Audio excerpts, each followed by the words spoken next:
Жеке кәсіпкер ретінде тіркелу бизнесті заңды түрде жүргізудің ең оңай тәсілі. ЖК мәртебесі заңды тұлғалар сияқты мүмкіндіктер береді. Бірақ онымен күрделі есептілікті жүргізудің қажеті жоқ. Сондай-ақ ұйымдармен серіктестік қатынастарды орната аласыз, жұмыскерлерді жалдай аласыз және өзіңізге жұмыс істеп еңбек өтілін жинақтай аласыз. Заң бойынша, егер кәсіпкердің жылдық табысы 12 ең төменгі жалақыдан көп және штатта жұмыскерлер болса, ЖК-ны тіркеу керек. Бизнесті заңсыз жүргізгені үшін кәсіпкерге айыппұл салынады.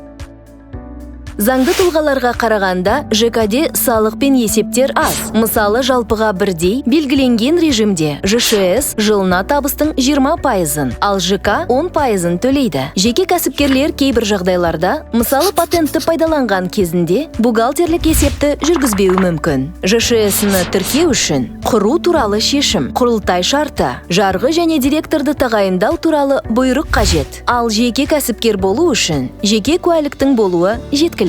ЖК-ны Каспий KZ мобильді қосымшасында оңай, жеңіл әрі комиссиясыз ашуға болады. Мемлекеттік қызметтер сервисіне өтіп, ЖК-ны тіркеу деп басыңызда, телефоныңыздың экранындағы оңай қадамдарды жасаңыз. 1 сағатта хабарламалар сервисінде ЖК-ның тіркелгенінің растамасы келеді. Осылайша жылдам әрі оңай жеке кәсіпкер болыңыз.